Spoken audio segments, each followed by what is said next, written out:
بسم الله الرحمن الرحيم. الحمد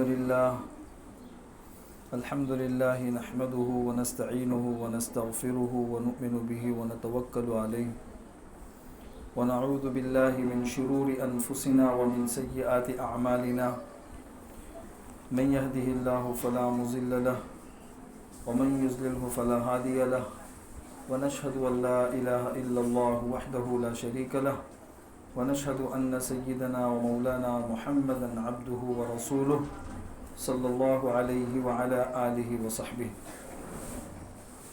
أما بعد فإن أصدق الحديث كتاب الله وأحسن الهدي هدي محمد صلى الله عليه وسلم وخير الأمور عوازمها وشر الأمور محدثاتها وكل محدثة بدعة وكل بدعة ضلالة وكل ضلالة في النار.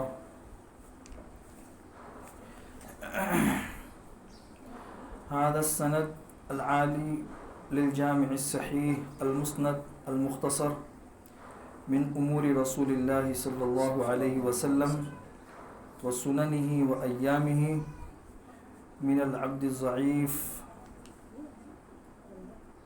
المخاطب.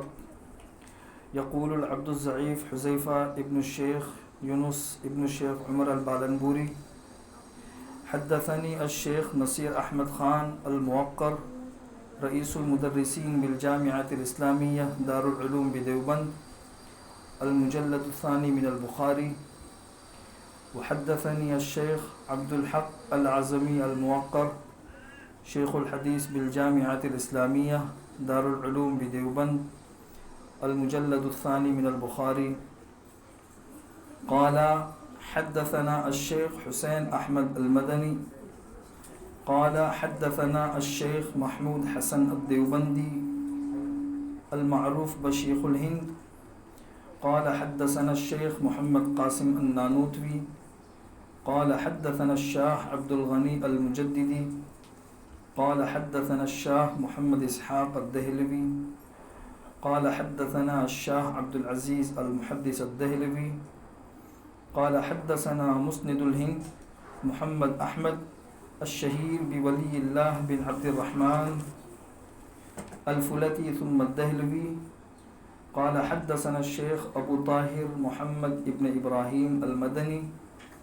قال حدثنا الشيخ إبراهيم الكردي قال حدثنا الشيخ أحمد القشاشي قال حدثنا الشيخ أبو المواهب أحمد بن عبد القدوس الشناوي قال حدثنا شمس الدين محمد بن الرملي قال حدثنا شيخ الإسلام زين الدين زكريا بن محمد الأنصاري قال حدثنا الشيخ شهاب الدين أحمد بن علي الحجري العسقلاني قال حدثنا الشيخ إبراهيم بن أحمد التنوخي قال حدثنا أبو العباس أحمد بن أبي طالب الحجار قال حدثنا أبو علي حسين بن مبارك الزبيدي الحنفي قال حدثنا أبو الوقت عبد الأول بن عيسى بن شعيب السجزي الهروي قال حدثنا أبو الحسن عبد الرحمن ابن مظفر ابن محمد الداودي قال حدثنا أبو محمد عبد الله بن أحمد السرخسي قال حدثنا أبو عبد الله محمد بن يوسف الفربري قال حدثنا أبو عبد الله محمد بن إسماعيل بن إبراهيم بن المغيرة ابن بردزبة الجعفي اليماني البخاري رحمهم الله تعالى رحمة واسعة. باب قول الله ونضع الموازين القسط ليوم القيامة وأن أعمال بني آدم وقولهم يوزن. وقال مجاهد القسطاس العدل بالرومية ويقال القسط مصدر المقسط وهو العادل وأما القاسط فهو الجائر. وبالسند المتصل منا قال حدثنا أحمد بن أشكاب قال حدثنا محمد بن فضيل عن عمارة بن القعقاع عن أبي زرعة عن أبي هريرة رضي الله تعالى عنه قال قال النبی صلی اللہ علیہ وسلم کلمتان حبیبتان الی الرحمن خفیفتان علی اللسان ثقیلتان فی المیزان سبحان اللہ وبحمدہ سبحان اللہ العظیم۔ میری ماؤں اور بہنوں، عزیز طالبات اور معلمات، یہ جو تقریب ہے یہ ختم بخاری کی تقریب ہے، اور دنیا میں اللہ تبارک و تعالی نے جتنی بھی شخصیات کو بھیجا ہے ان میں سے بہت ساری شخصیات تو ایسی گزری ہے جو دنیا میں اپنے مشن میں ناکام رہی، ان کا مقصد ادھورا رہا۔ آپ نے دیکھا ہوگا لوگ کہتے ہیں کہ بھئی فلاں بادشاہ مر گیا، کچھ اور اگر زندہ رہتا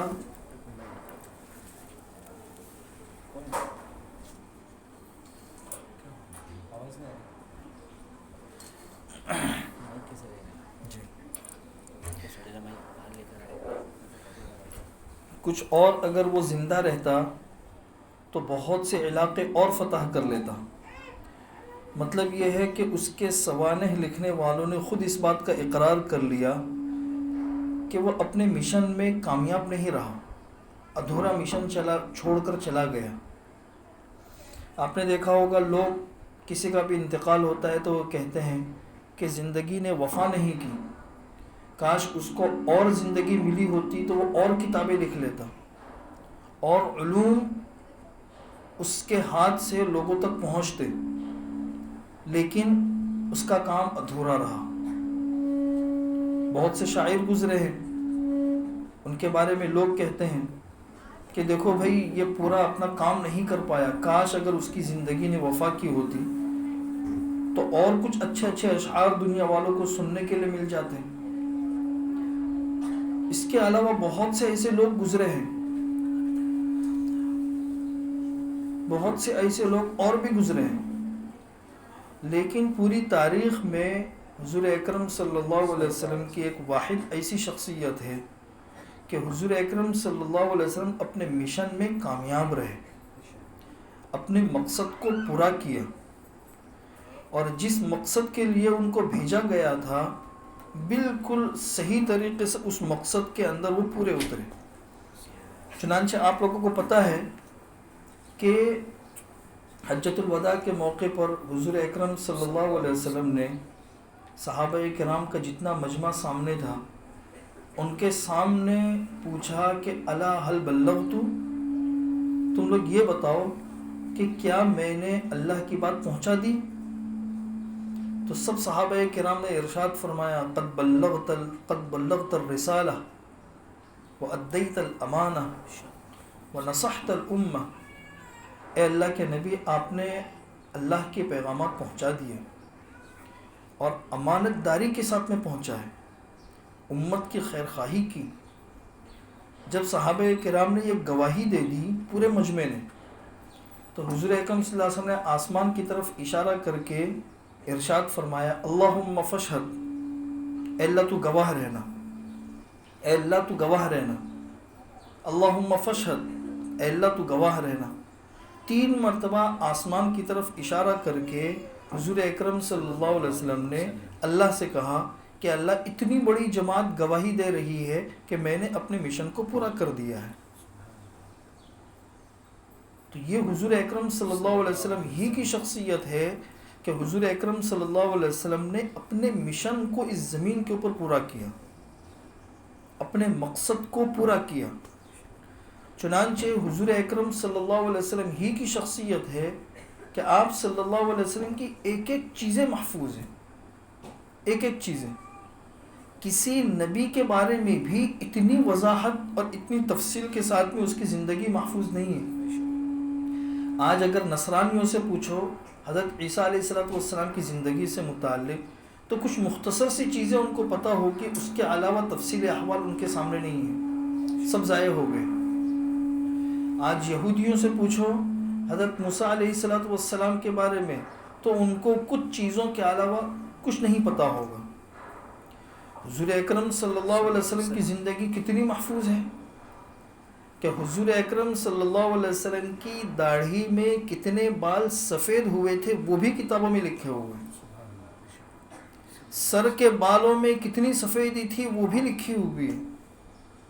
حضور اکرم صلی اللہ علیہ وسلم کس طرح چلتے تھے وہ ادائیں بھی لکھی ہوئی ہے. حضور اکرم صلی اللہ علیہ وسلم لوگوں سے ملتے کس طریقے سے تھے وہ ادائیں بھی لکھی ہوئی ہے. غرض یہ ہے کہ حضور اکرم صلی اللہ علیہ وسلم کی زندگی اور سنتوں سے متعلق جتنی چیزیں ہیں وہ ساری کی ساری چیزیں محفوظ ہیں. اور محفوظ بھی کیسی؟ آپ کو تعجب ہوگا، یعنی یہ ہمارے سامنے تو صحیح بخاری ہے، اللہ کا اصل کلام جو ہے وہ تو قرآن کریم ہے، اور جتنی احادیث ہے یہ قرآن کریم کی تشریح ہے. لِتُبَيِّنَ لِلنَّاسِ، یہ اللہ تعالیٰ نے حضور اکرم صلی اللہ علیہ وسلم کو کہا ہے کہ ہم نے تمہاری طرف قرآن کریم کو اتارا ہے تاکہ تم لوگوں کے سامنے اس کو واضح کر کے سمجھاؤ. تو قرآن کریم کو واضح کر کے جو سمجھایا گیا ہے یہ حدیث ہے. تو حدیث بھی وحی ہے، بس فرق صرف اتنا ہے کہ قرآن کریم وحی متلو ہے کہ اس کی تلاوت کی جاتی ہے، اور احادیث وحی غیر متلو ہے کہ اس کی تلاوت نہیں کی جاتی، اس کو پڑھا جاتا ہے، سمجھا جاتا ہے. تو احادیث جو ہے یہ حضور اکرم صلی اللہ علیہ وسلم کی طرف سے قرآن کریم کی اصل وضاحت ہے. تو یہ احادیث کی جو کتابیں ہیں ان میں سب سے اعلیٰ درجہ جو ہے نا وہ تو بخاری کا ہے، بخاری کے بعد مسلم کا ہے، اور پھر اس کے بعد صحاح ستہ کے اندر جو دوسری 4 کتابیں آتی ہیں اس کا ہے، اور ان کے علاوہ بھی بے شمار احادیث کی کتابیں ہیں، بے شمار. تو ان تمام احادیث کی کتابوں میں حضور اکرم صلی اللہ علیہ وسلم کی زبان سے نکلے ہوئے الفاظ بھی محفوظ ہیں، حضور اکرم صلی اللہ علیہ وسلم کی بتائے ہوئے معانی بھی محفوظ ہیں. یہاں تک کہ جو بچیاں یہاں پہ بیٹھی ہوئی ہیں ان کے سامنے ہوگا، معلمات کے سامنے بھی یہ چیز ہوگی، اور بہت سے لوگوں کو پتہ ہے کہ دور حدیث کے اندر مسلسلات کے نام سے بھی ایک مستقل نشست ہوتی ہے. مسلسلات کا مطلب یہ ہے کہ حضور اکرم صلی اللہ علیہ وسلم نے کی بہت ساری احادیث ایسی ہے، بہت ساری احادیث کہ ان کے الفاظ کے ساتھ ساتھ میں ان کی ہیئتیں بھی محفوظ ہیں کہ کس ہیئت میں حضور اکرم صلی اللہ علیہ وسلم نے یہ حدیث بیان کی ہے.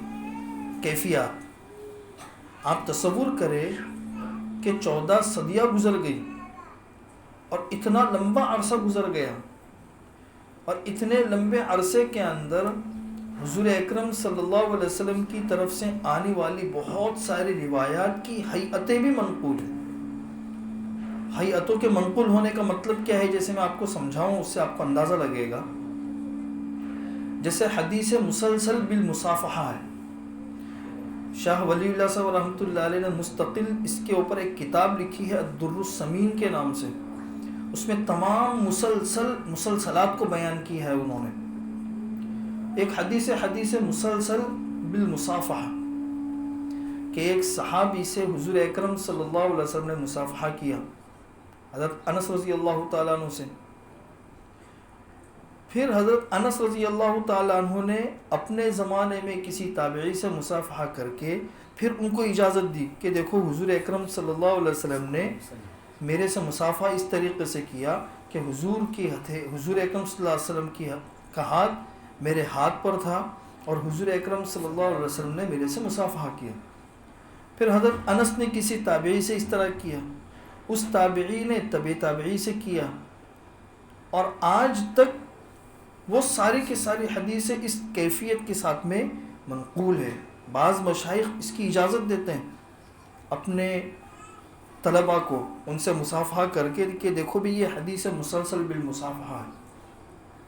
قاری طیب صاحب رحمۃ اللہ علیہ نے قصہ لکھا ہے اس کے اوپر. قاری طیب صاحب رحمۃ اللہ علیہ یہ مولانا قاسم نانوتوی رحمۃ اللہ علیہ کے پوتے ہیں. اور ان کے جو والد تھے وہ دارالعلوم دیوبند کے محتمم تھے.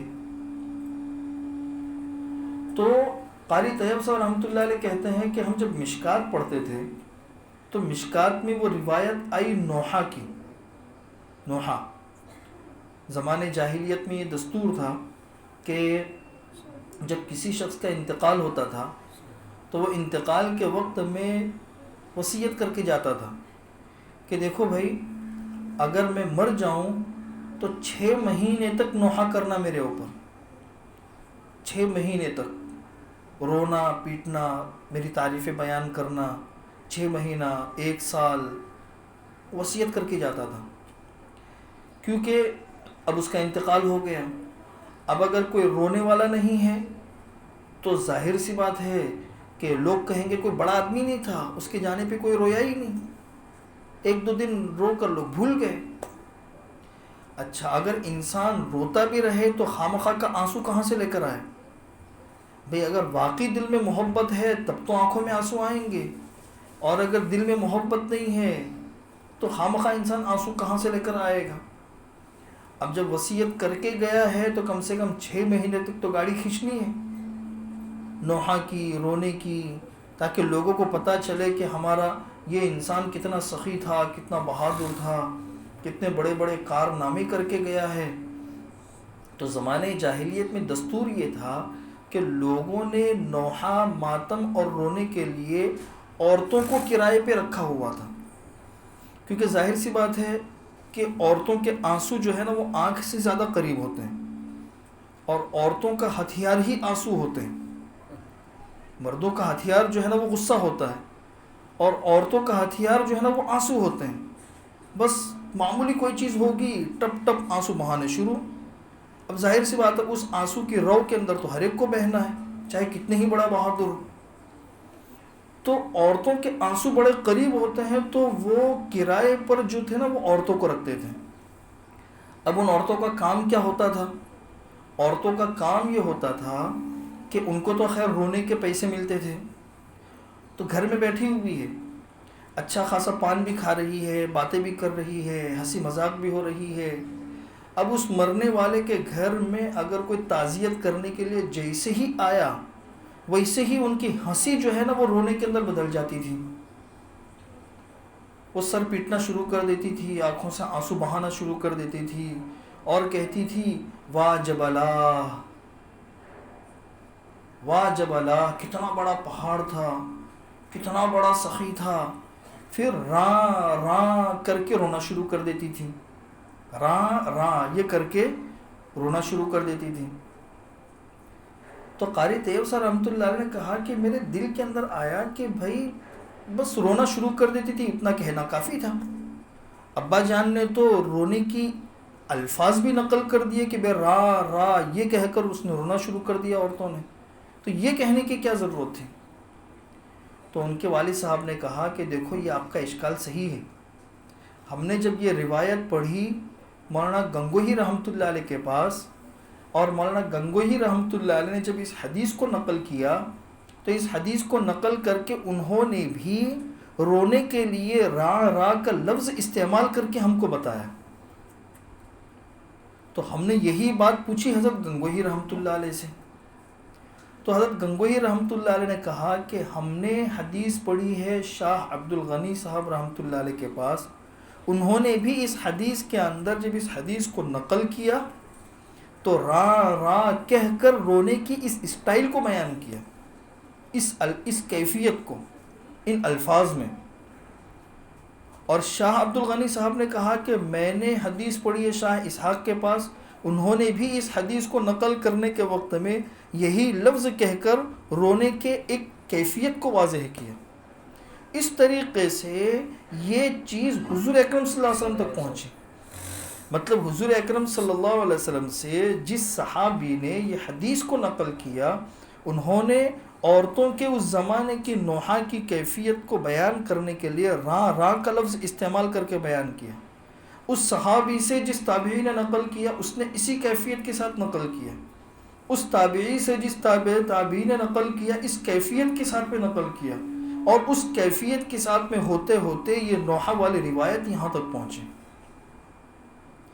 یہ میں نے ایک دو مثالیں صرف یہ سمجھانے کے لیے بتائی ہے آپ لوگوں کو کہ اللہ تبارک و تعالیٰ نے چونکہ اس امت پر آنے والے دین کی حفاظت کا اللہ نے وعدہ کیا ہے، تو اللہ تبارک و تعالیٰ نے حضور اکرم صلی اللہ علیہ وسلم کے مشن کو بھی کامیاب کیا، اور اتنا کامیاب کیا کہ حضور اکرم صلی اللہ علیہ وسلم کی بہت سی بیان کی ہوئی روایات کیفیات کے ساتھ میں آج تک نقل ہوتی چلی آ رہی ہے کہ کن کیفیات میں حضور اکرم صلی اللہ علیہ وسلم نے ان احادیث کو بیان کیا تھا۔ تو یہ جو ہم درس نظام کے اندر آخری سال جو دور حدیث کا ہوتا ہے، اس کا نام مدرسے کے اندر دور حدیث ہے۔ دور حدیث کیوں ہے؟ اس سے پہلے کے جتنے بھی درجے ہوتے ہیں اس میں صرف حدیث نہیں ہوتی ہے، حدیث بھی ہے، تفسیر بھی ہے، فقہ بھی ہے، بلاغت بھی ہے، نحو بھی ہے، صرف بھی ہے، سارے سالوں کے اندر۔ لیکن یہ اکیلا سال ایسا ہوتا ہے کہ اس میں صرف حدیث ہی حدیث ہوتی ہے، باقی کوئی علم نہیں ہوتا۔ صبح سے شام تک کبھی ترمذی کا سبق ہو رہا ہے، کبھی ابو داؤد کا سبق ہو رہا ہے، کبھی سنن ابن ماجہ کا سبق ہو رہا ہے، کبھی موطا کا ہو رہا ہے، کبھی بخاری کا ہو رہا ہے۔ تو صبح سے شام تک کا یہ جو پورا کے پورا سال ہے، یہ دورہ حدیث کا ہے، یہ حدیث کا دورہ ہے۔ اللہ تبارک و تعالیٰ کا کتنا بڑا احسان ہے آپ لوگوں کے اوپر کہ آج اللہ تبارک و تعالیٰ نے آپ لوگوں کی سند کو مکمل کر دیا۔ کہتے ہیں نا کہ بھی مستند عالم اور عالمہ ہونے چاہیے، تو مستند کا کیا مطلب ہے؟ سند والی اور سند والا، کہ جس کی سند حضور اکرم صلی اللہ علیہ وسلم تک بغیر کسی فصل کے پہنچ جائے۔ ویسے تو آج آپ کو دنیا کے اندر بے شمار ایسے اسکالر ملیں گے اور بے شمار ایسے لوگ ملیں گے جنہوں نے ترجمے پڑھ کے وہ عالم بن گئے، یا انٹرنیٹ سے دیکھ کے کچھ احادیث بیان کرنی، نقل کرنی شروع کر دی، یا کسی سے کچھ سنا اور سن کر آگے بڑھا دیا، لیکن ان کی باقاعدہ سند حضور اکرم صلی اللہ علیہ وسلم تک نہیں پہنچتی۔ اور ہماری جن بچیوں نے اور جو بچے درس نظام کے اندر اس دور حدیث تک پہنچتے ہیں، تو ان کی یہ سند حضور اکرم صلی اللہ علیہ وسلم تک پہنچ گئی، بالکل بیچ میں کوئی فصل نہیں ہے۔ میں نے اپنی سند پڑھی، اس سند کے اندر بھی آپ نے دیکھا ہوگا یہ جو بچیاں پڑھتی ہے، ظاہر سی بات ہے ان کی اساتذہ نے کن سے پڑھا، انہوں نے کس سے پڑھا، انہوں نے کس سے پڑھا، ساری کی ساری سند محفوظ ہے۔ تو اس سند کا یہ فائدہ ہے کہ اللہ تبارک و تعالیٰ نے آج ہم کو اور آپ کو ایک مستند عالم اور عالمہ بنا دیا۔ یہ اللہ تبارک و تعالیٰ کا بہت بڑا احسان ہے۔ آج ہمارے پاس میں یہ احادیث کتنی آسانی کے ساتھ میں موجود ہیں۔ بڑوں نے ان احادیث کے لیے کتنی قربانیاں دی ہیں، کتنی قربانیاں۔ یہ روایت جس ابو ہریرہ رضی اللہ تعالیٰ عنہ سے ہے، انہوں نے 4 سال حضور اکرم صلی اللہ علیہ وسلم کی صحبت میں گزارے، 4 سال، یعنی حضور اکرم صلی اللہ علیہ وسلم کے وصال سے 4 یا 5 سال پہلے یہ آ کے مسلمان ہوئے ہیں، اور 4 سال انہوں نے ایسا وقت گزار رہا ہے کہ سب کچھ چھوڑ دیا تھا انہوں نے، سب کچھ۔ لوگ کماتے تھے، کام پہ جاتے تھے، لیکن یہ مسجد نبوی میں پڑے رہتے تھے، اور بھوک، کھانا نہیں، بھوک کی وجہ سے کتنے مرتبہ مسجد نبوی کے اندر گر جاتے تھے۔ جب لوگ نماز پڑھنے کے لیے آتے تھے تو وہ سمجھتے تھے کہ یہ اس کو مرگی کا دورہ پڑا ہے، اور اس زمانے میں مرگی کے دورے کے لیے علاج جو ہوتا تھا، یہ گردن پہ ایک نس ہوتی ہے، اس پہ پاؤں رکھ کے دباؤ تو مرگی کے دورے کا علاج ہوتا تھا۔ تو لوگ پاؤں رکھتے تھے تاکہ اس کی مرگی کی بیماری ختم ہو۔ حضرت ابو ہریرہ رضی اللہ تعالیٰ عنہ کہتے ہیں کہ وہ مرگی کی بیماری نہیں تھی، وہ بھوک ہوتی تھی۔ اب ہم کسے بتائیں کہ بھوک ہے؟ اچھا، خودداری اتنی تھی کہ وہ کسی سے مانگتے نہیں تھے۔ بعض لوگ خوددار ہوتے ہیں، اپنی بھوک برداشت کر لیں گے، تکلیف برداشت کر لیں گے، لیکن کسی سے مانگنا ان کو گوارا نہیں ہوتا۔ یہ خودداری بہت اچھی چیز ہے، انسان کے اندر ہونی بھی چاہیے۔ تو حضرت ابو ہریرہ رضی اللہ تعالیٰ عنہ کہتے تھے کہ کتنی مرتبہ میں صحابہ کرام سے کچھ باتیں پوچھتا تھا کہ بھئی اس حدیث کا کیا مطلب ہے، اس کا کیا مسئلہ ہے۔ پوچھنے کا مقصد یہ نہیں ہوتا تھا کہ مجھے وہ چیز پتہ چل جائے، اس لیے کہ وہ چیز تو مجھے پتہ ہوتی تھی، پوچھنے کا مقصد یہ ہوتا تھا کہ سامنے والا اس کو ترس آ جائے تو مجھے گھر پہ لے کے چلا جائے، کچھ کھلا دے، مجھے اس کو ترس آ جائے، یہ پوچھنے کا مقصد ہوتا تھا۔ حضرت عبداللہ ابن عباس رضی اللہ، پھر اسی علم نے ان کو کیا ترقی دی، بسرا بنت غزوان کی غلامی میں ان کی زندگی گزری ہے ابو ہریرہ کی۔ وہ خود قصہ سناتے ہیں کہ وہ اتنی ظالم عورت تھی کہ وہ اونٹ کے اوپر جب سوار ہوتی تھی تو اونٹ میں بٹھاتا تھا، اس کے اوپر وہ سوار ہو جاتی تھی، لیکن جب میرے سوار ہونے کا وقت ہوتا تھا تو وہ اونٹ کو کھڑا کر دیتی تھی، مطلب چھلانگ لگا کہ اس کے اوپر سوار ہو، اونٹ تیرے لیے بیٹھے گا نہیں۔ اور اس کے علاوہ بھی بہت مشقت والے کام میرے سے کرواتی تھی، سٹھانی ہے۔ لیکن اس علم کے لیے جب انہوں نے قربانی دی اور حضور اکرم صلی اللہ علیہ وسلم کی احادیث کو حاصل کرنے کے لیے انہوں نے محنت کی، تو حضور اکرم صلی اللہ علیہ وسلم کی دعا ہے، نظر اللہ امرأ سمع مقالتی فوعاها واداها كما سمع۔ یہ حضور اکرم صلی اللہ علیہ وسلم کی دعا ہے کہ اللہ تعالیٰ اس انسان کے چہرے کو تر و تازہ رکھے جس نے میری بات سنی، محفوظ کی اور جیسا سنا ویسا آگے پہنچایا، حدیث کی خدمت کی اس نے۔ تو چونکہ انہوں نے حضور اکرم صلی اللہ علیہ وسلم کے احادیث کے لیے قربانی دی، ایک وقت کون سا آیا؟ ایک وقت وہ آیا کہ حضرت ابو ہریرہ رضی اللہ تعالیٰ عنہ کسی بہت بڑے علاقے کے گورنر بنے، گورنر، اور ان کے ہاتھ میں بہت ہی خوبصورت قسم کا رومال تھا جس سے وہ اپنی ناک پوچھ رہے تھے۔ کیا پوچھ رہے تھے بھائی؟ ناک پوچھ رہے تھے۔ تو لوگوں نے بڑا تعجب کیا کہ اللہ نے کتنا نوازا ہے، چہرے پہ کتنی بشاشت ہے، کتنا مال آ گیا ہے اور کتنی بڑی عزت مل گئی ہے۔ ہاں بھائی، تو ابو ہریرہ رضی اللہ تعالیٰ عنہ نے ارشاد فرمایا کہ کیا بھائی تم کو تعجب ہو رہا ہے ان تمام چیزوں کے اوپر؟ پھر حضرت ابو ہریرہ رضی اللہ تعالیٰ عنہ نے اپنے وہ قصے سنائے کہ دیکھو اس تنگی میں میں نے زندگی گزاری ہے اور اس تنگ دستی کے ساتھ میں چلا ہوں، تب جا کے اللہ نے مجھے یہاں تک پہنچایا ہے۔ اور وہ بسرا بنت غزوان جس کی غلامی میں حضرت ابو ہریرہ رضی اللہ تعالیٰ عنہ کی زندگی گزری تھی، اس کو پتہ چلا کہ وہ شخص جو میری غلامی میں میرے ماتحت رہتا تھا، آج اللہ نے اس کو وہ مقام دیا ہے کہ گورنر بنا ہوا ہے، اللہ نے اس کو اتنا پیسہ دے دیا ہے۔ اس عورت نے نکاح کا پیغام بھیجا کہ میں آپ سے شادی کرنا چاہتی ہوں۔ ابو ہریرہ رضی اللہ تعالیٰ عنہ نے اس کی پیشکش کو قبول کر لیا۔ پھر حضرت ابو ہریرہ رضی اللہ تعالیٰ عنہ نے اس کو یاد دلایا کہ تم کو پتہ ہے تم میرے ساتھ میں یہ سلوک کرتے تھے، میں آپ کا غلام تھا، آپ میرے آقا تھے۔ تو بسرا بنت غزوان رونے لگی اور اس نے کہا کہ ابو ہریرہ آج کے دن ان دنوں کے مقابلے میں اچھے ہیں کہ اللہ نے مجھے آپ کی زوجیت میں دے دیا۔ تو اس بات کو ہمیشہ دھیان رکھو کہ آج آپ کو کوئی بھی باعزت نظر آتا ہے یا کوئی بھی اچھی پوزیشن پہ نظر آتا ہے، لوگوں کی نگاہیں سب سے پہلے اس کی اچھی پوزیشن پر جاتی ہے، اس کا کتنا نام ہے، اس کی کتنی عزت ہے، اس کے پاس کیا کیا ہے، لیکن اس نے پہلے کیا قربانیاں دی ہے اس پہ نظر نہیں ہوتی۔ بھائی حضور اکرم صلی اللہ علیہ وسلم کو معراج ملی، کب ملی؟ طائف کے بعد ملی ہے۔ اب ہم صرف معراج تو دیکھتے ہیں لیکن طائف والی قربانی ہم کو دینی نہیں ہے۔ بھئی انسان طائف جیسی قربانی دے گا، کھپے گا، تھکے گا اور اتنا ٹوٹ جائے گا کہ وہ بس اس کا ٹوٹنا ہی اس کو اللہ سے قریب کر دے گا۔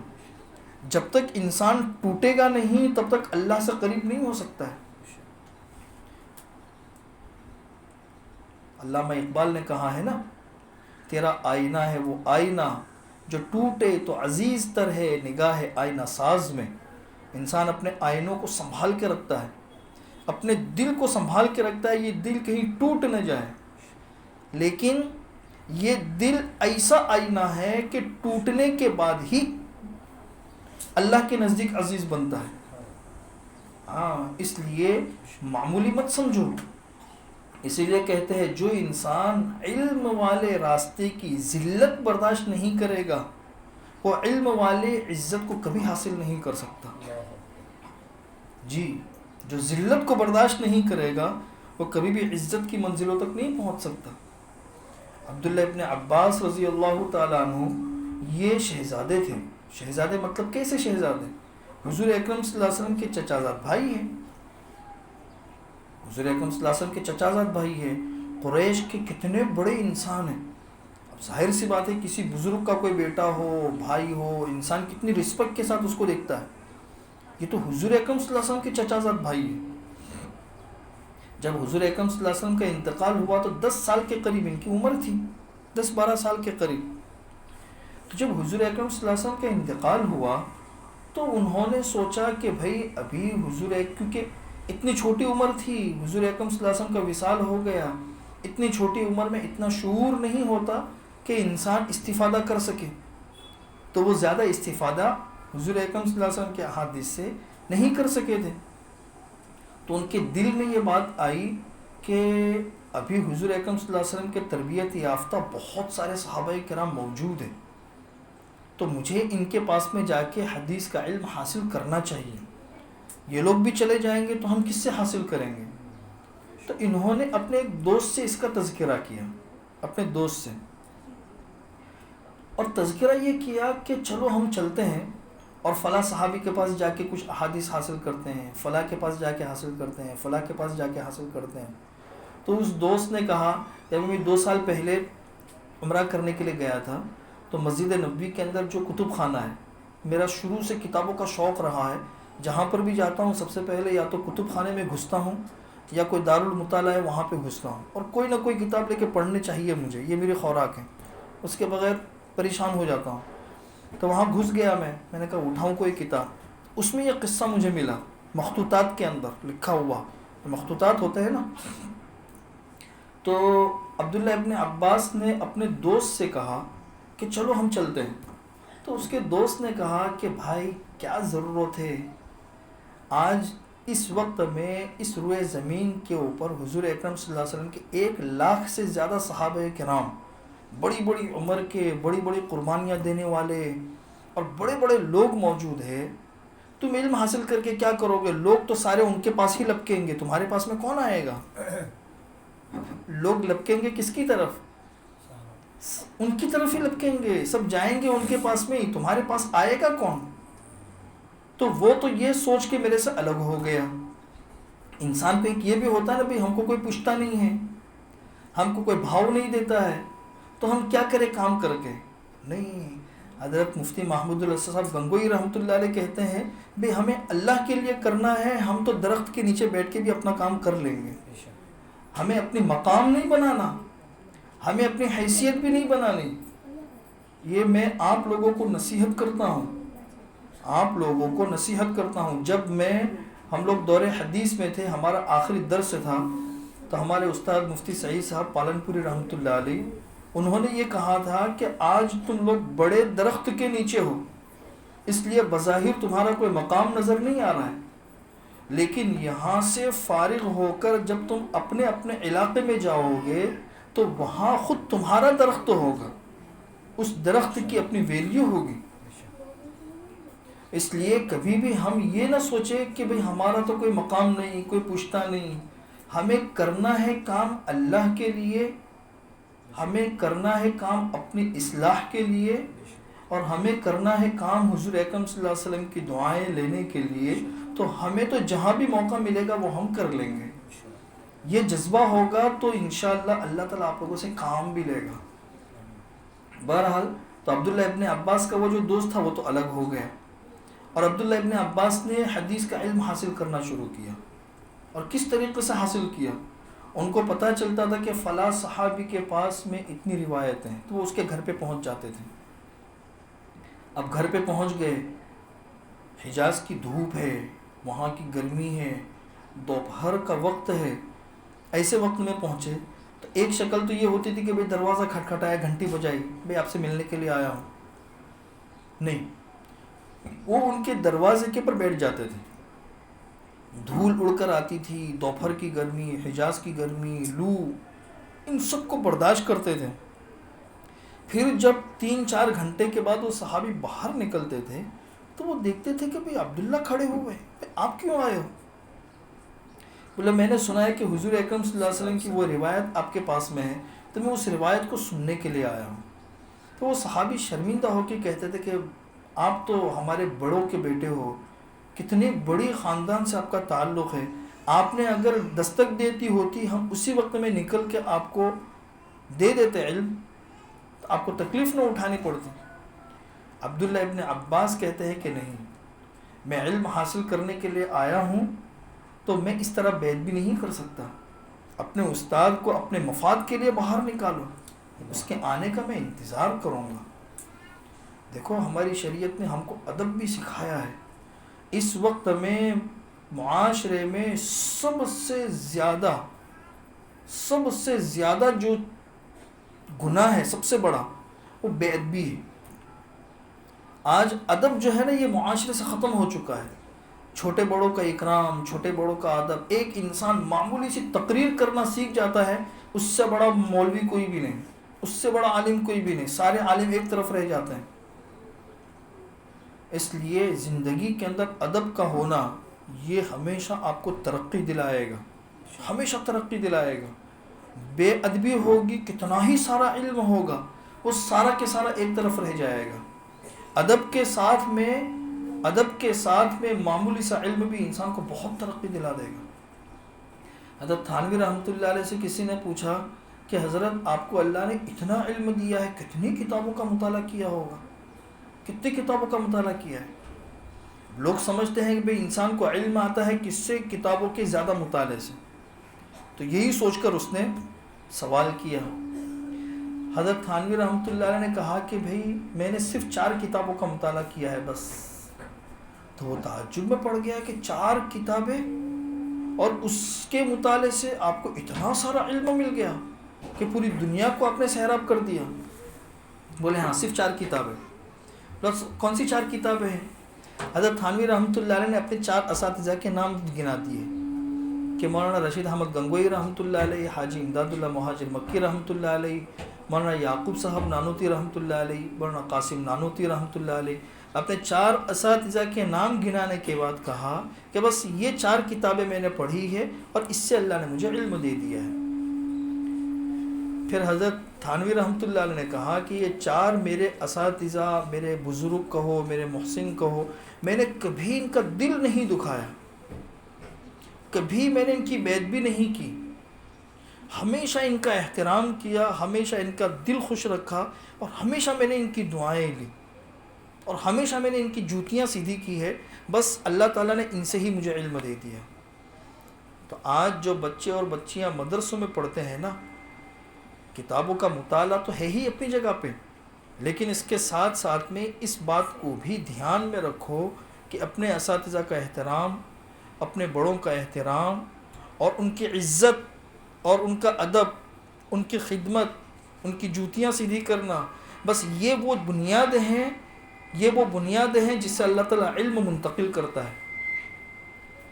عبداللہ ابن عباس نے بھی یہی کیا۔ یہ نہیں کہ بھئی میں آیا ہوں تو تھوڑا سا وٹ کے ساتھ میں آؤں، وٹ کے ساتھ مسئلہ پوچھ کے جاؤں۔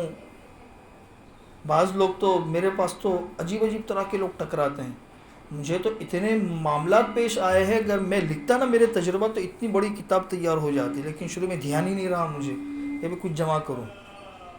بعض لوگ تو مسائل پوچھنے کے لیے اس طریقے سے آتے اور فون کرتے ہیں جیسے وہ احسان کر رہے ہمارے اوپر کہ شکر مانو ہم آپ سے مسئلہ پوچھ رہے ہیں، ہم آپ سے دینی رہنمائی لے رہے ہیں۔ ہاں بھائی سمجھ میں آ رہی نا بات؟ ایسا نہیں ہے۔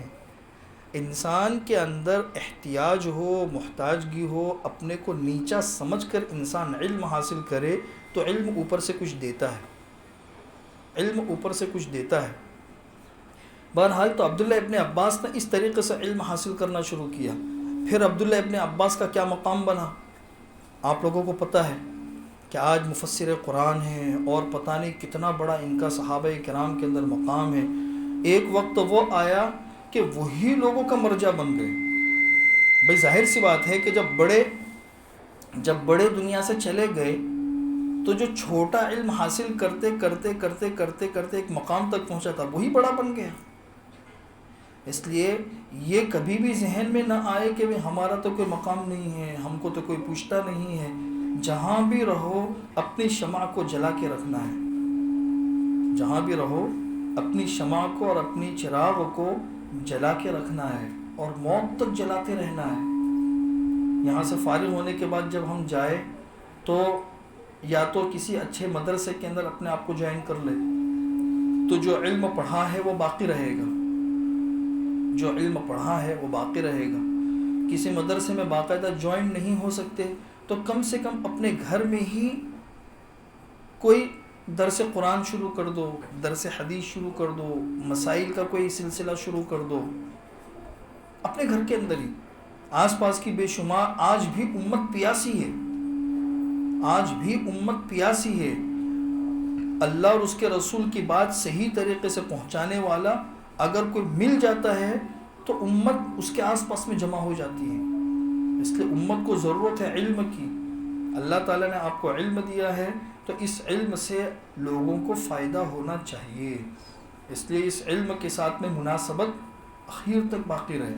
تو یا تو کسی مدرسے کے ساتھ جوائن ہو جاؤ یا خود اپنی طرف سے کسی بھی درس قرآن یا درس حدیث کو اپنے گھر کے اندر شروع کرو تاکہ آس پاس کے عورتوں کو بھی اس سے فائدہ ہو۔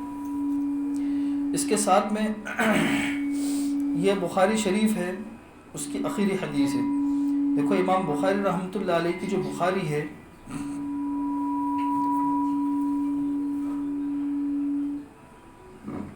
امام بخاری رحمۃ اللہ علیہ کی جو بخاری شریف ہے یہ بہت ہی عجیب و غریب کتاب ہے۔ اس میں احادیث تو ہے ہی، احادیث کے ساتھ ساتھ میں اس کی جو تراجم ہے، ترجمۃ الباب، یہ بھی بڑی اہمیت کے حامل ہے۔ امام بخاری رحمۃ اللہ علیہ ان تراجم کے اندر کسی فقہی مسئلے کو بیان کرتے ہیں یا اپنی کسی تحقیق کو بیان کرتے ہیں یا امت کو کسی اہم چیز کی طرف متوجہ کرنا چاہتے ہیں، اس طریقے سے انہوں نے تراجم کو نقل کیا ہے۔ حدیث تو ہوتی ہے لیکن اس حدیث سے کیا بات سمجھ میں آتی ہے اسے وہ ترجمۃ الباب کے اندر نقل کرتے ہیں، ترجمۃ الباب میں۔ تو امام بخاری رحمۃ اللہ نے جب بخاری شروع کی تو بخاری کا سب سے پہلا جو باب ہے وہ کتاب الایمان ہے۔ شروع میں وحی ہے کیونکہ ایمان سے پہلے وحی کی ضرورت ہے، تو وحی کی ضرورت بیان کر کے سب سے پہلے جو لائے ہیں وہ کتاب الایمان ہے، اور آخری جو کتاب ہے وہ کتاب التوحید ہے۔ اس کتاب التوحید کے ہی یہ سارے کے سارے باب ہیں۔ تو بظاہر ایسا لگتا ہے کہ جب کتاب الایمان کو شروع میں بیان کر دیا تھا تو پھر مستقل الگ سے کتاب التوحید اخیر میں لانے کی کیا ضرورت ہے؟ یہ تو تحصیل حاصل ہو گیا، بھئی ایک چیز حاصل تھی ہی اسی کو پھر سے اخیر میں کسی اور شکل کے اندر نقل کر دیا۔ بظاہر تو یہ لگتا ہے، لیکن در حقیقت امام بخاری رحمۃ اللہ علیہ یہ پیغام دینا چاہتے ہیں کہ دیکھو جس طریقے سے ہماری زندگی کی ابتدا کلمہ توحید سے ہوتی ہے تو ہماری زندگی کی انتہا بھی کلمہ توحید پر ہی ہونی چاہیے۔ انسان کی زندگی کی ابتدا کلمہ توحید سے ہوتی ہے نا۔ جب بچہ پیدا ہوتا ہے تو اس کے سیدھے کان میں اذان دی جاتی ہے، بائیں کان میں اقامت دی جاتی ہے، تو کلمہ توحید سے ابتدا ہو گئی، اور اخیر میں بھی انسان کا کلمہ توحید سے ہی سابقہ پڑتا ہے۔ چنانچہ کتابوں کے اندر آتا ہے نا کہ لقنوا موتاکم بلا الہ الا اللہ، کہ جب کسی کا انتقال ہو رہا ہو تو اسے لا الہ الا اللہ کی تلقین کرو، یہ آتا ہے نا روایت میں۔ اس تلقین کا مطلب لوگ غلط سمجھتے ہیں۔ لوگ تلقین کا مطلب یہ سمجھتے ہیں کہ وہ کہتے ہیں اس جس کے اوپر سکرات طاری ہوتی ہے نا، اس کو کہتے ہیں ارے بے کلمہ پڑھ، ارے بے کلمہ پڑھ، ارے بے کلمہ پڑھ۔ ارے وہ انسان اتنی سخت تکلیف کے اندر مبتلا ہے، اگر اس وقت میں اس نے غصے میں آ کے انکار کر دیا تو تم اس کے کفر کا سبب بن جاؤ گے۔ تلقین کا یہ مطلب نہیں ہے۔ تلقین کا اصل طریقہ یہ ہے کہ جس انسان کے اوپر سکرات شروع ہو گئی، جان کنی کا وقت شروع ہو گیا، اس کے کان کے پاس میں بس اپنی طرف سے لا الہ الا اللہ محمد الرسول اللہ، لا الہ الا اللہ محمد الرسول اللہ اس کے کان کے پاس میں پڑھتے رہو، تو بار بار دونوں کانوں سے اس کے اندر جائے گا نا کلمہ، تو وہ اس کی زبان پہ بھی آ جائے گا۔ یہ ہے اصل تلقین کا مطلب۔ تو بہرحال جب زندگی کی ابتدا بھی کلمے سے، انتہا بھی کلمے سے، تو بیچ کی زندگی بھی اللہ تعالیٰ کلمے کے اوپر ہی لکھ دیں گے انشاءاللہ۔ اس کی طرف اشارہ کرنا چاہتے ہیں۔ دوسرا، حدیث کو دیکھو، باب کیا نقل کیا ہے امام بخاری رحمۃ اللہ علیہ نے؟ باب قول اللہ، یہ باب ہے اللہ کا ایک قول ہے۔ وَنَضَعُ الْمَوَازِينَ الْقِسْطَ لِيَوْمِ الْقِيَامَةِ، اس 70ویں پارے میں ہے کہ ہم انصاف کے ترازو قیامت کے دن قائم کریں گے۔ الموازین القسط، انصاف کے ترازو۔ وَأَنَّ أَعْمَالَ بَنِي آدَمَ وَقَوْلَهُمْ يُوزَنُ، کہ بنی آدم کے اعمال اور اقوال یہ تولے جائیں گے، یعنی انسانوں کے جو اعمال ہے اور انسانوں کے جو اقوال ہے وہ تولے جائیں گے۔ تو حدیث جو آ رہی ہے اس سے انہوں نے یہ نتیجہ نکالا ہے کہ ابن آدم یعنی انسانوں کے اعمال بھی تولے جائیں گے، انسان کے اقوال بھی تولے جائیں گے۔ اور قرآن بھی کہہ رہا ہے کہ ہم قیامت کے دن انصاف کا ترازو قائم کریں گے تاکہ ہر ایک کو اس کا حق دے دیا جائے۔ تو اس کے اندر ایک چیز تو یہ بتائی کہ دیکھو بھئی، انسان کے اقوال اور اعمال جو ہے نا وہ تولے جائیں گے۔ انسان کے اعمال اور اقوال کے اندر وزن جو پیدا ہوتا ہے وہ کس چیز سے پیدا ہوتا ہے؟ وزن ایک تو وزنی چیز ہوتی ہے، بھئی 1 کلو گیہوں ہے، 50 کلو چاول ہے، ان کے اندر جو وزن ہوتا ہے وہ حسی وزن ہوتا ہے۔ یہاں پہ معنوی وزن مراد ہے، معنوی وزن، کہ انسان کے اعمال بظاہر ہوئے، ایسا لگا جیسے ختم ہو گئے، اس کا کوئی وجود تو ہے نہیں، لیکن اللہ تبارک و تعالیٰ اس کو وہاں پہ وجود دیں گے اور تولا جائے گا۔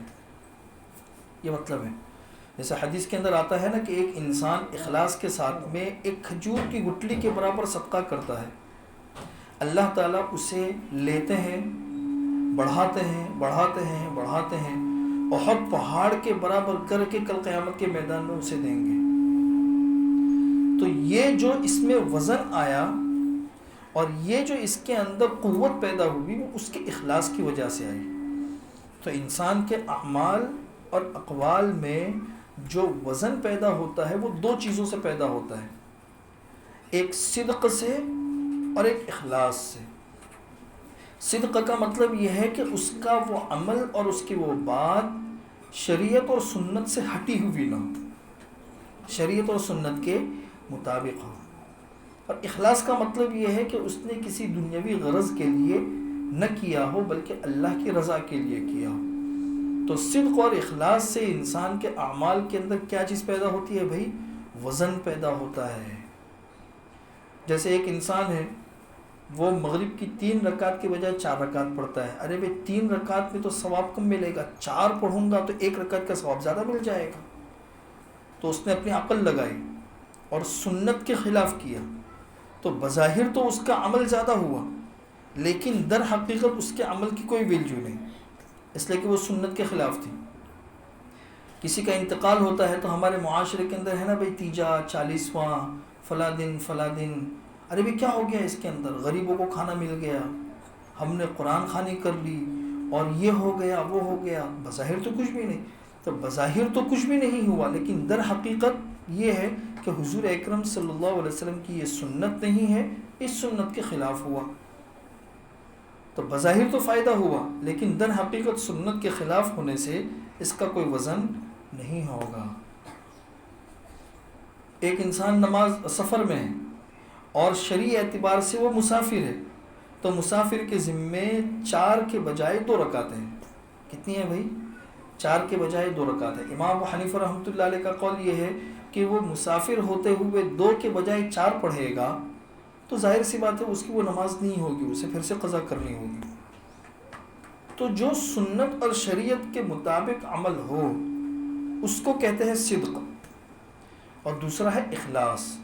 کہ انسان نے کام کیا ہے شریعت اور سنت کے مطابق لیکن جذبہ اس کا برا ہے، کوئی بھی کام کیا ہے اپنے کسی دنیاوی مفاد کے لیے تو اس کے اندر کی جو روح ہے نا وہ ختم ہو جائے گی، اندر کی روح۔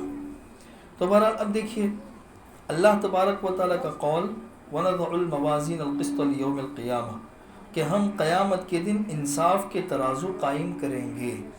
قیامت کے دن جو ترازو قائم کیے جائیں گے نا، تو اس کو سمجھنے کے لیے ایک بات یہ سمجھ لو کہ 4 طرح کے لوگ ہوں گے قیامت کے میدان میں۔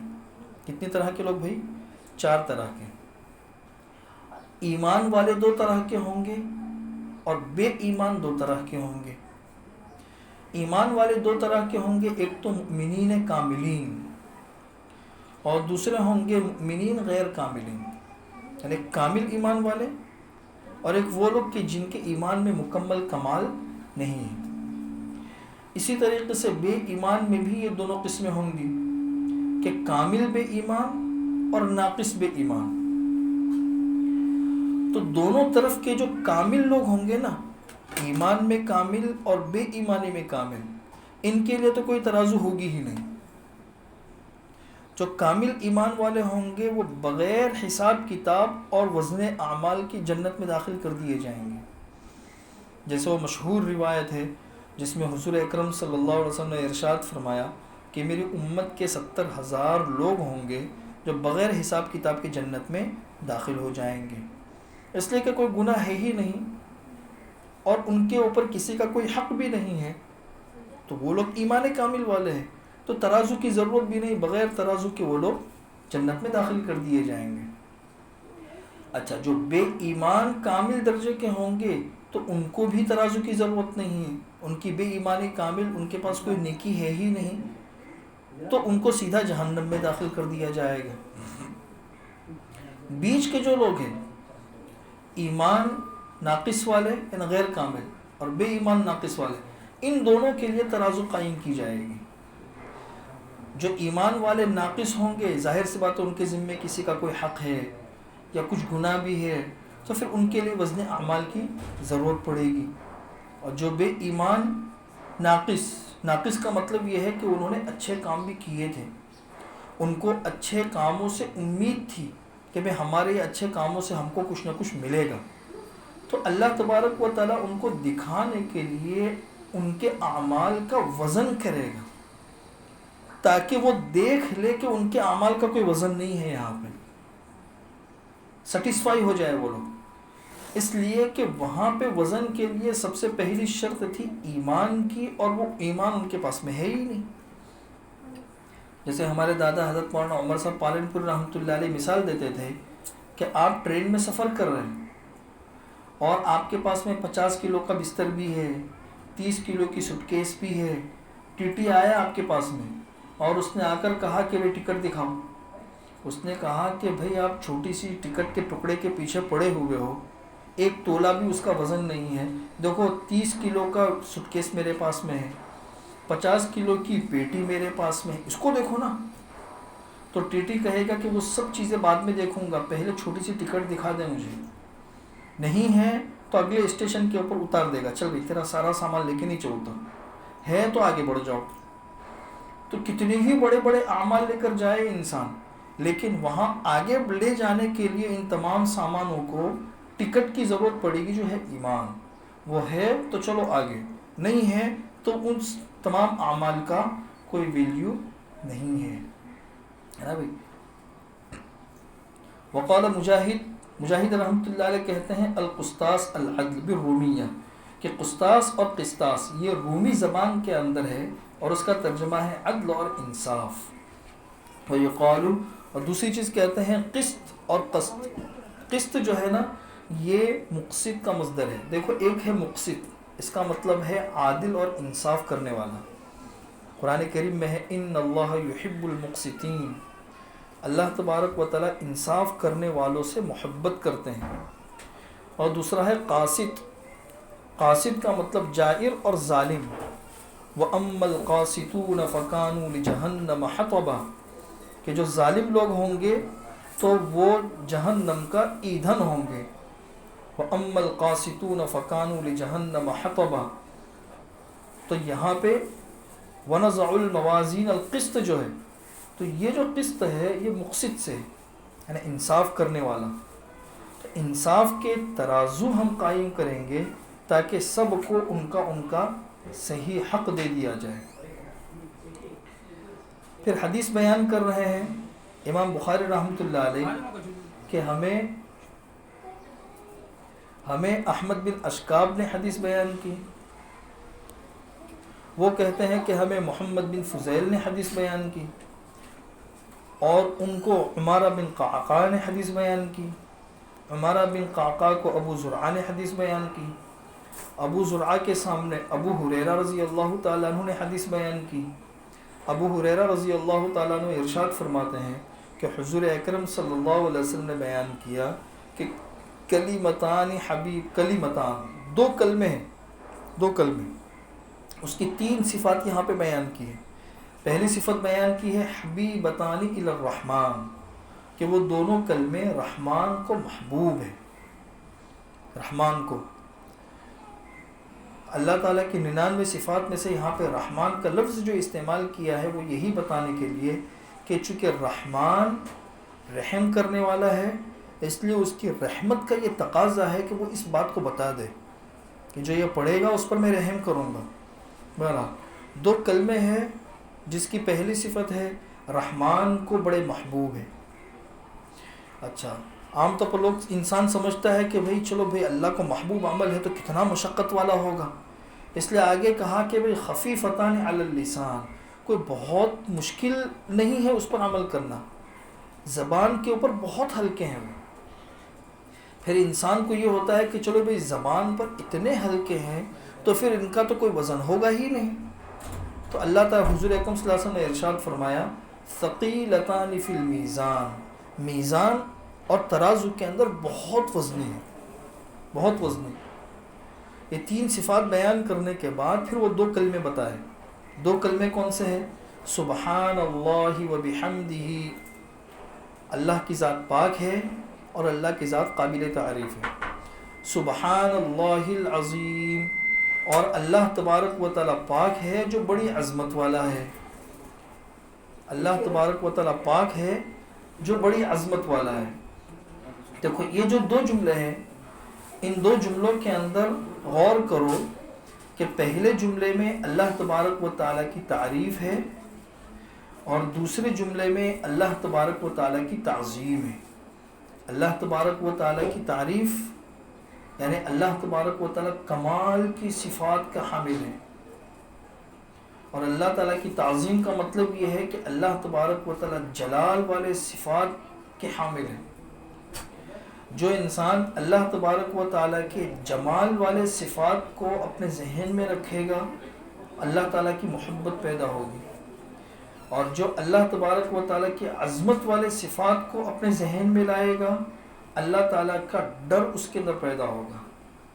اور ایمان کس چیز کا نام ہے؟ الایمان بین الخوف والرجا، خوف اور امید کے درمیان والا ایمان ہوتا ہے. نہ اللہ سے اتنی محبت اور اتنی امید ہو کہ انسان گناہ کرنے لگے، اور نہ اللہ کا اتنا ڈر ہو کہ انسان جو ہے نا وہ کچھ کرے ہی نہیں، کہ اتنا ڈر گیا انسان کہ کچھ کر ہی نہیں پا رہا ہے، زندگی سے مایوس ہو گیا. اس لیے یہ ہے اس کے اندر اللہ تعالیٰ کی محبت بھی اس سے پیدا ہوتی ہے اور اللہ تبارک و تعالیٰ کی عظمت بھی پیدا ہوتی ہے. اور جس کے دل کے اندر اللہ کی عظمت اور اللہ کی محبت دونوں پیدا ہو جائے تو ظاہر سی بات ہے کہ اس کا ایمان کیا ہوتا ہے؟ مکمل ہوتا ہے. بس اس کے اوپر یہ بخاری شریف جو ہے نا وہ ختم ہوئی ہے. اس میں ایک بات کا اور بھی خیال رکھیں کہ امام بخاری رحمۃ اللہ علیہ نے پہلے ایمان بیان کیا، پھر اعمال بیان کیے، علم کو بیان کیا، طہارت کو بیان کیا، نماز کو بیان کیا، زکوٰۃ کو بیان کیا، حج کو بیان کیا، پھر معاملات کو بیان کیے، اور بہت ساری چیزوں کو بیان کرنے کے بعد پھر اخیر کے اندر یہ جو حدیث لائے ہیں کہ انسانوں کے اعمال بھی تولے جائیں گے، ان کے اقوال بھی تولے جائیں گے. تو اس سے اس بات کی طرف اشارہ کر دیا کہ دیکھو تمام اعمال اور اقوال تو بتا دیے، اب یہ اعمال اور اقوال تولے جائیں گے تمہارے، اس لیے اس میں وزن پیدا ہو اس کی کوشش کرنا. اور وزن کس سے پیدا ہوتا ہے؟ تو میں نے آپ لوگوں کو بتا دیا کہ وزن پیدا ہوتا ہے صدق سے اور اخلاص سے. صدق کا مطلب شریعت اور سنت کے مطابق کام کرنا، اور اخلاص کا مطلب یہ ہے کہ اس کام کو اللہ کی رضا کے لیے کرنا. بس امام بخاری رحمۃ اللہ علیہ نے یہاں پر سبحان اللہ و بحمدہ سبحان اللہ العظیم، یہ جو جملہ ہے، ایک دوسری روایت کے اندر اس کی یہ فضیلت بھی آتی ہے کہ جو انسان صبح 100 مرتبہ اور شام کو 100 مرتبہ پڑھ لے تو اللہ تبارک و تعالیٰ اس کے دن بھر کے گناہوں کو معاف کر دیتے ہیں. اس لیے صبح شام بھی اس کلمے کو پڑھتے رہنا چاہیے. خاص طور پر جن کی بڑی عمریں ہو جاتی ہے، کچھ پڑھ نہیں پاتے، کچھ کر نہیں پاتے، تو ان کے لیے بہت آسان سا وظیفہ ہے کہ دکھنے میں بڑا آسان سا ہے، لیکن اللہ تبارک و تعالیٰ کو بہت زیادہ پسند ہے. بس کافی ساری باتیں میں نے آپ لوگوں کے سامنے بتا دی. امام بخاری رحمۃ اللہ علیہ کی زندگی بھی آپ لوگوں کے سامنے ہے. اسی طریقے سے امام بخاری رحمۃ اللہ علیہ نے اس علم کو حاصل کرنے کے لیے کیا قربانیاں دی وہ بھی آپ لوگوں کے سامنے ہیں. امام بخاری رحمۃ اللہ علیہ نے کس مشقت کے ساتھ میں یہ علم لکھا اور ہم تک پہنچایا وہ بھی آپ لوگوں کے سامنے ہے. امام بخاری رحمۃ اللہ علیہ کے قصوں کے اندر ایک قصہ یہ بھی آتا ہے کہ انہوں نے کبھی بھی اپنے علم کو اپنی بڑائی اور شہرت کا ذریعہ نہیں بنایا. ان کے ساتھ میں مختلف قسم کے حادثات پیش آئے، مختلف قسم کے. جیسے ان کے ساتھ میں ایک حادثہ یہ پیش آیا کہ ان کی زندگی کے اخیر میں جو بخارا کا گورنر تھا وہ اس کا مخالف ہو گیا امام بخاری رحمۃ اللہ علیہ کا، اور مخالف ہونے کے بعد اس نے امام بخاری رحمۃ اللہ علیہ کو شہر بدر کر دیا. کہ اس وقت کی بات ہے جب امام بخاری رحمۃ اللہ علیہ کا نام پوری دنیا میں پہنچ گیا تھا، اور پورا شہر بخارا کیا آس پاس کے سارے علاقے امام بخاری رحمۃ اللہ علیہ کے معتقد بن چکے تھے. ایسے وقت میں امام بخاری رحمۃ اللہ علیہ کو حکم دیا کہ آپ شہر سے باہر نکل جاؤ. اب وہ یہ بھی کر سکتے تھے کہ سب کو جمع کر لیتے، بھائی اس نے مجھے باہر نکالنے کے لیے کہا ہے، اس کی حکومت کا تختہ الٹ دو، ہم کو اب اس سے لڑائی کرنی ہے، ہم کو یہ کرنا ہے. آج یہی ہوتا ہے نا کہ انسان جو ہے نا وہ اپنے پاور کا استعمال کرتا ہے. پاور کا استعمال اگر صحیح کرے تو چلو ٹھیک ہے، لیکن بہت سی مرتبہ انسان اپنے پاور کا استعمال اپنے مقام کو بچانے کے لیے کرتا ہے. اس میں بے پناہ لوگوں کا نقصان ہوتا ہے، لیکن اس کی نگاہ نقصان کی طرف نہیں جاتی ہے، بے اپنا پاور بچ جائے. تو امام بخاری رحمۃ اللہ علیہ نے یہ نہیں کیا، وہ شہر سے باہر نکل گئے، شہر سے باہر. اور یہ بہت بڑی چیز ہے.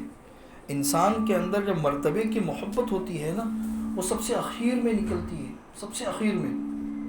آج اگر ایک مسجد میں آپ امام ہو یا کسی جگہ آپ کا مذاکرہ چلتا ہو اور کوئی آپ کو وہاں سے ہٹا دے، انسان کے اوپر کیا گزرتی ہے.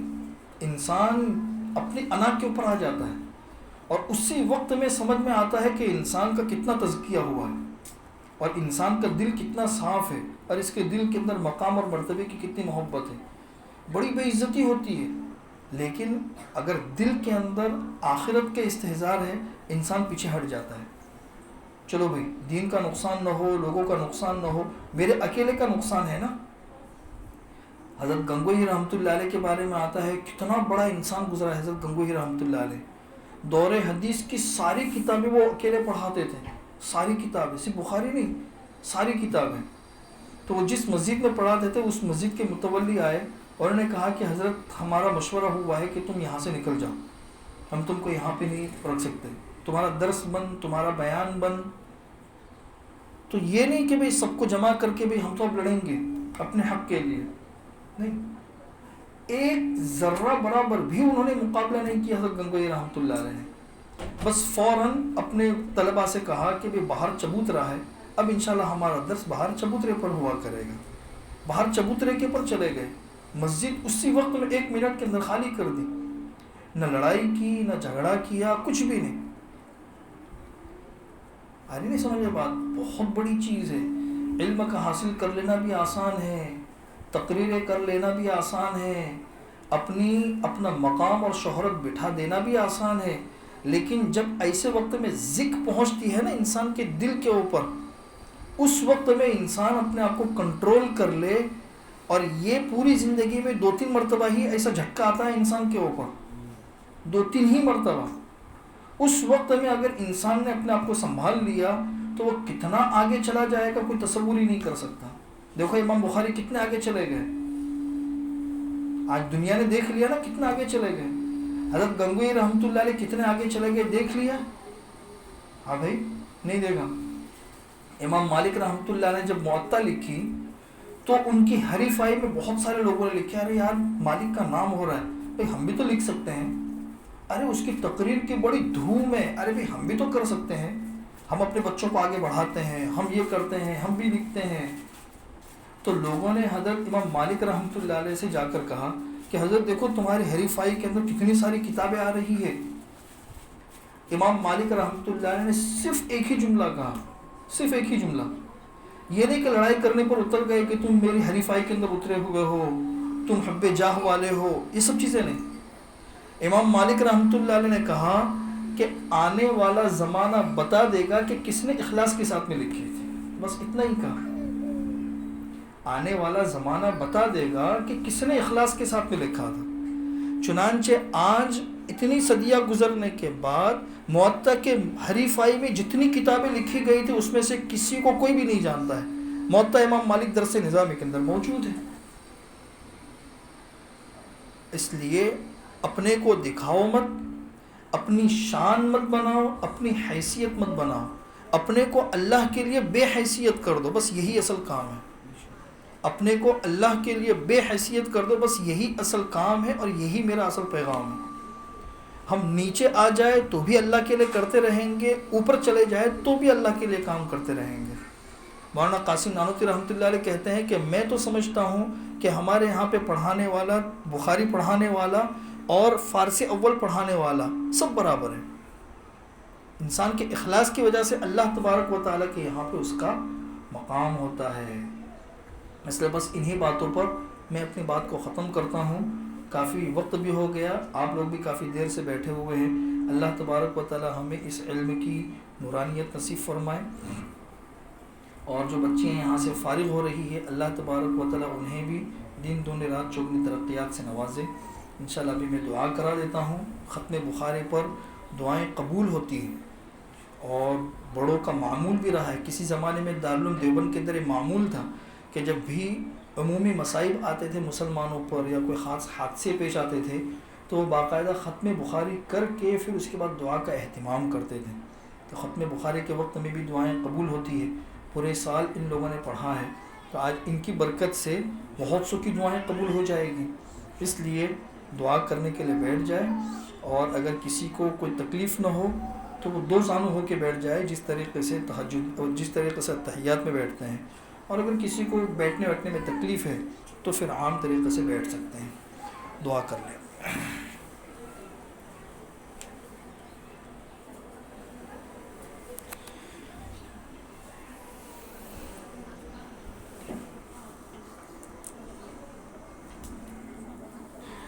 اللهم صل على محمد وعلى آل محمد كما صليت على إبراهيم وعلى آل إبراهيم إنك حميد مجيد ربنا ظلمنا أنفسنا وإن لم تغفر لنا وترحمنا لنكونن من الخاسرين ربنا لا تزغ قلوبنا بعد إذ هديتنا وهب لنا من لدنك رحمة إنك أنت الوهاب لا إله إلا الله الحليم الكريم سبحان الله رب العرش العظيم الحمد لله رب العالمين نسألك موجبات رحمتك وعزائم مغفرتك والغنيمة من كل بر والسلامة من كل إثم لا تدع لنا ذنبا إلا غفرته ولا هما إلا فرجته ولا دينا إلا قضيته ولا حاجة من حوائج الدنيا هي لك رضا ولنا فيها صلاح إلا قضيتها ويسرتها يا أرحم الراحمين اللهم آت نفوسنا تقواها وزكها أنت خير من زكاها أنت وليها ومولاها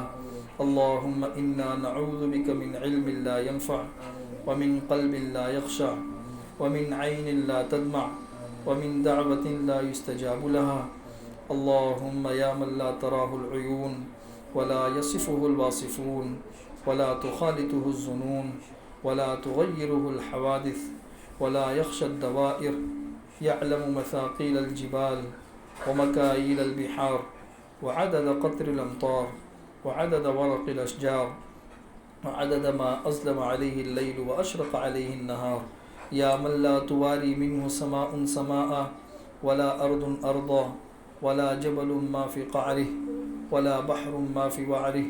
اللهم اجعل خير أعمالنا أواخرها وخير أعمالنا خواتمها وخير أيامنا يوم نلقاك فيه.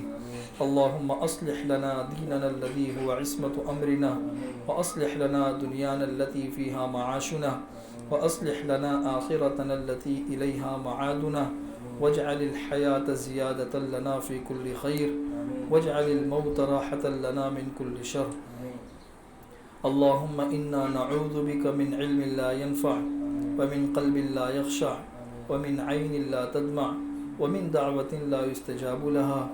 اللهم إنا نعوذ بك من زوال نعمتك وتحول عافيتك وفجاءة نقمتك ومن جميع سخطك.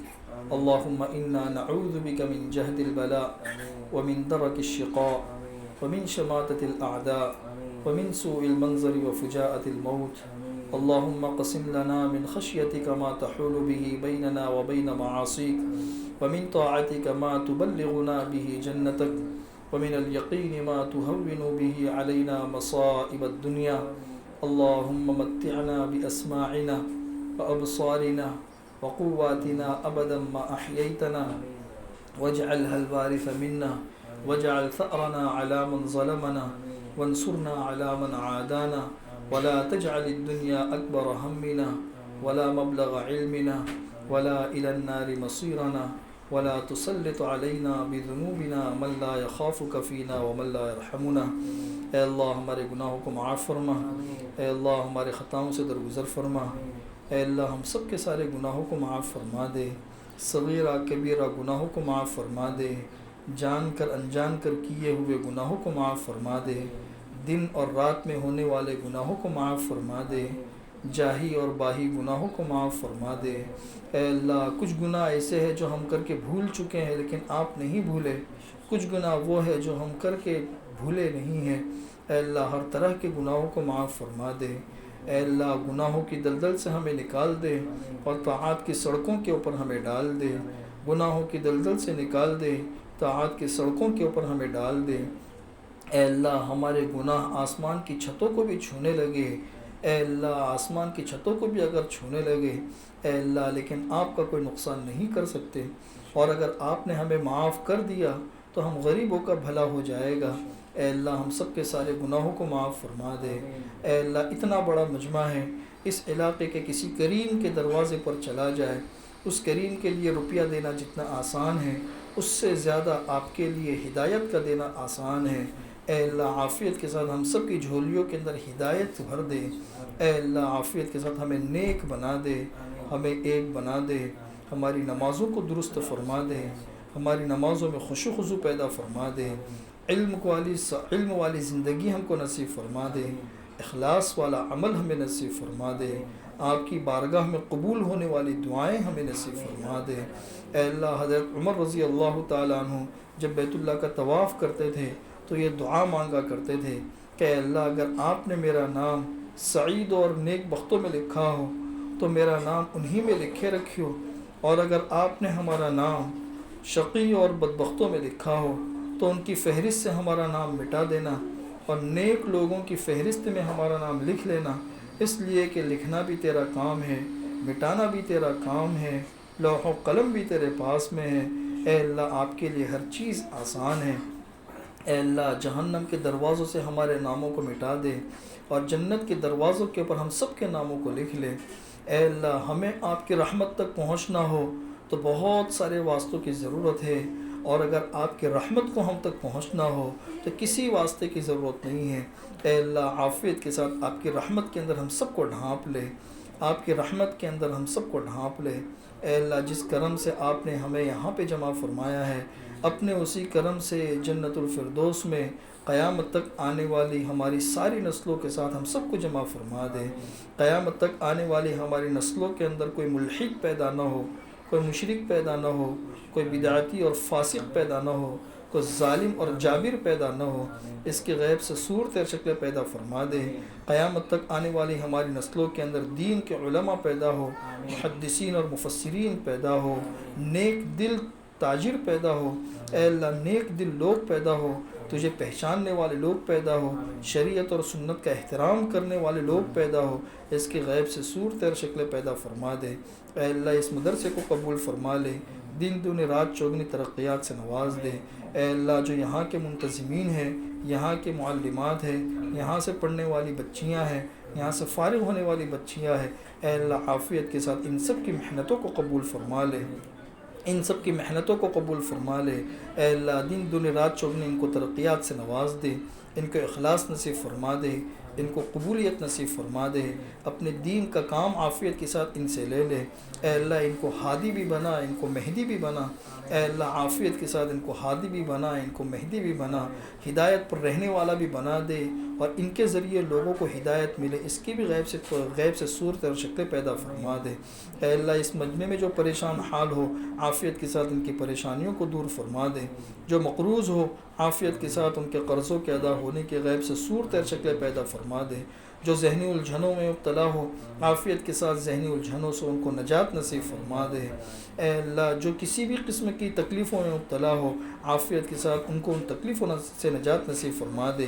اے اللہ جنہیں دکان کی ضرورت ہو انہیں دکان نصیب فرما دے، جنہیں مکان کی ضرورت ہو ان کو مکان نصیب فرما دے، جنہیں ملازمت کی ضرورت ہو ان کو ملازمت نصیب فرما دے، جنہیں تجارت کی ضرورت ہو انہیں تجارت نصیب فرما دے، جنہیں نیک صالح شوہر کی ضرورت ہو ان کو نیک صالح شوہر نصیب فرما دے، جن کی شادی تو ہو چکی ہے اولاد نہیں ہے اے اللہ عافیت کے ساتھ ان کو اولاد نصیب فرما دے، جن کے اولاد تو ہے مگر نافرمان ہے ان کی نافرمان اولاد کو ان کا فرما بردار بنا دے، جن کے گھروں میں بے سکونی ہے، بے اطمینانی ہے، بے چینی ہے عافیت کے ساتھ ان کے گھروں سے بے سکونی کو ختم فرما دے، بے چینی کو ختم فرما دے، ان کے گھروں کے اندر انوارات کی بارش فرما دے۔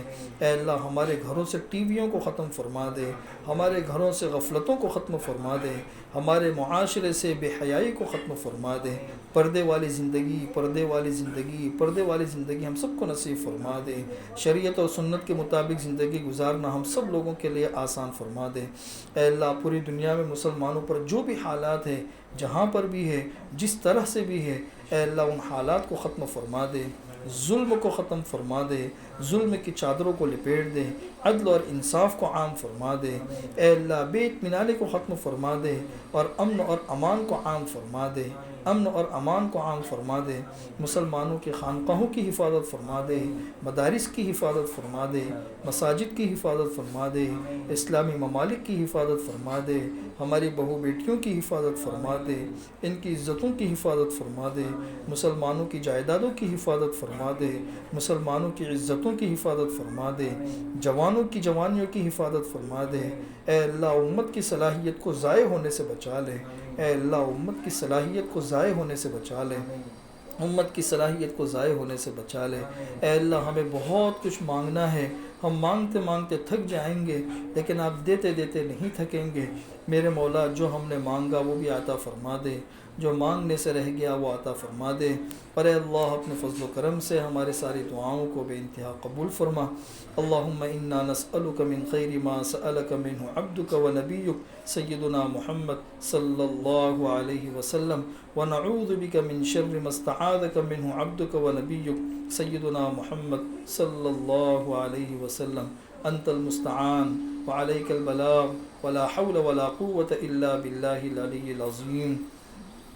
ابھی ختم بخاری کے وقت میں دعا کا موقع ہے، قبولیت کا 1-2 منٹ کا وقت دیا جاتا ہے، جس کو جو اپنے حاجت اللہ سے مانگنی ہو وہ مانگ لے۔